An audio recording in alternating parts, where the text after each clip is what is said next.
How do you think Kevin's game's improved since the first time you guys fought? Are you preparing for him any differently this time than the first time around? He's definitely bigger and stronger, more mature, you know, as a fighter. Probably less mature as a person. He's polished. He's seasoned. You know, he's been in there with really tough guys. You know, I think he was cocky when he came into the UFC. He kind of thought that he was going to run through everything, and I remember at our weigh, I was his first fight in the UFC. At the weigh-ins, he said to Dana White something. He was like, "Get your checkbook ready. You know, I'm coming to take over or whatever." So I definitely humbled him there, and you know, he changed his life. He moved to Vegas. He switched camps. You know, so I think I've been in the guy's head for a while, and he's been really looking forward to this. So there's two kind of ways this goes. He's definitely put in the work. He's all in. You know, a guy willing to get up and move to Las Vegas because he thinks there's a better, you know, there's a better team there. Is definitely serious, and he's coming to put it on me. I know that for sure. But on the other hand, I've been with Ray, I've been with Matt, these guys forever. We have such a good bond.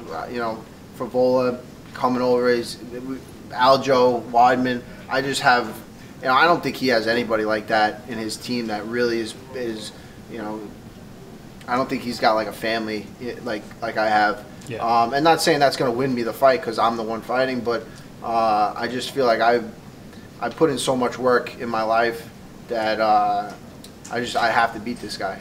That's it. There were things that you didn't love about the Gaethje fight back in August. Why was this the right fight for you, and why was this timing correct? Everything was correct about this, and nothing was correct about the last one. It was like injuries coming off that Khabib fight. I was still banged up. That, you know, it was kind of like it was quick. I wasn't happy with a few other things. It was, you know, it just wasn't right. And this is definitely a better fight.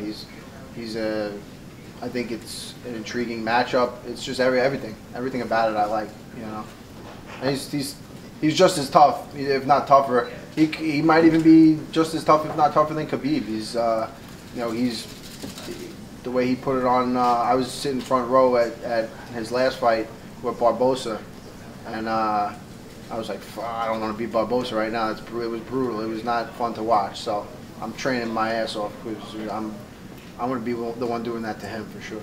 How does 5 rounds change the dynamic? I think it's in my favor. I always think the cardio, the longer it goes, is in my favor. You know, I think it's in my favor. Kevin's obviously a talker. Does it make it more fun preparing for a guy who, you know, gets the chance to shut up a little bit? He's been awful quiet lately. So have I. You know, I think we both realize this is not. You know, the talking was in the past. Now it's business. You know, now it's for real. We signed the contract. It's on. Do you have an extra swagger about you now that you did as well as you did in the Khabib fight on a day's notice?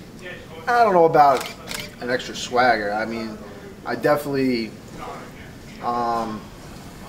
shoved it in Conor's face when he was talking about my, you know, real estate, whatever nonsense. So, you know, he kind of put me down in the lead up to that fight. Yeah. So it made me feel good about myself. Did you see Rogan singing your praises with John Kavanaugh? Loved it. Yeah, no, Joe Rogan's he's been hyping me up a lot about that fight, and I thought it was, you know, I think it was well deserved. I put on a freaking, I fought my ass off in that fight. So.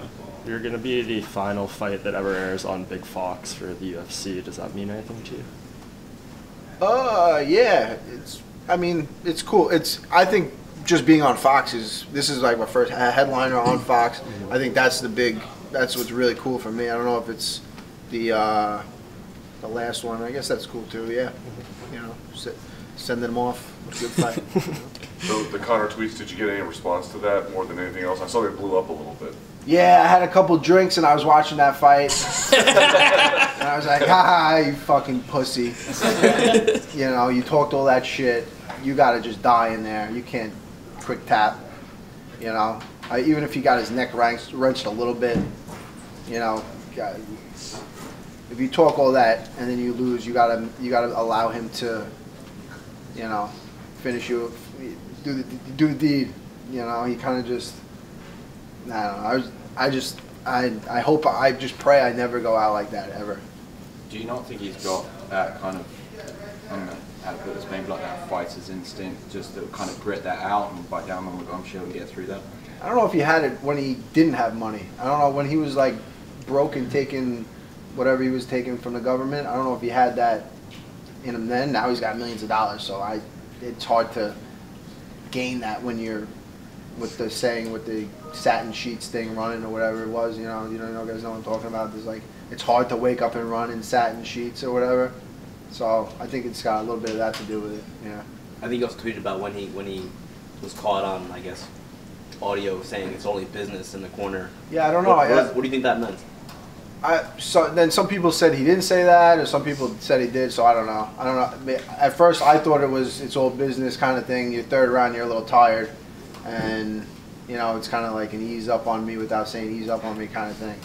Kind of like I'm sorry for making fun of serious things that now I see you're really taking this serious, and you really have things really bothered you. So maybe I'm taking the easy way out, or not even the easy way, but just trying to ease the beating or something. How'd you feel seeing Khabib fly out of the octagon like that? And that was crazy. We were all sitting there just like, what is going on right now? This is insane. Good for him. Does it make you feel any different about the bus incident? Like they're even now, 1-1 outside the octagon? I don't know. The bus incident's kind of like a different thing. Yeah. It's kind of, well, it's a little more criminal. You're not going after innocent girls on the bus, UFC employees. The bus driver probably doesn't even watch fighting. He doesn't even know what the hell's going on. But I was on that bus, and that was not cool. I thought we were all dying. I thought there was things flying through the window. That was scary. Reed Harris said, "Yeah, what's going on?" And Provino put his head. He was sitting like this, and he put his head like that in the position, like the airplane position, where when the plane's going down, and Khabib was making fun of him. He was going, "Provino, you got in the airplane position. You thought the plane was crashing." But no, it was crazy. Everyone, it was the mayhem. In the immediate aftermath of like Khabib jumping out, there was, obviously Dana was upset. There was a lot of sort of hand wringing about the way it presented the sport. But I mean, you seem like you kind of enjoyed it. Yeah. Yeah. Yes. Was that partially because you wanted maybe a bit of revenge for what happened? I mean, Khabib got to get his hands on Conor in the cage, but I mean, do you want some revenge of some sort? Do I want revenge on on everybody? Bring it. No, I don't. I was sitting in the back. Once I saw Conor, I thought it was all funny. I realized what was going on. I just pulled out my phone and started filming. But yeah, I don't want to. I'm not a big revenge person. I don't think. Think there's any chance if you beat Kevin that you might fight Conor at some point? Absolutely. Yeah. I gotta win that fight for sure. But yeah, there's 100%. How do you feel about Weidman tonight versus Jacare? I think it's I would have liked to see him fight Luke. He was really excited to fight Luke, and get that one back. But I think Jacare might be it's a different fight, but I think I feel good about it. Yeah. I think Chris is ready to go. He's looked the best he's looked. I mean, he's looked the best he's looked. Thanks, guys. Thank you.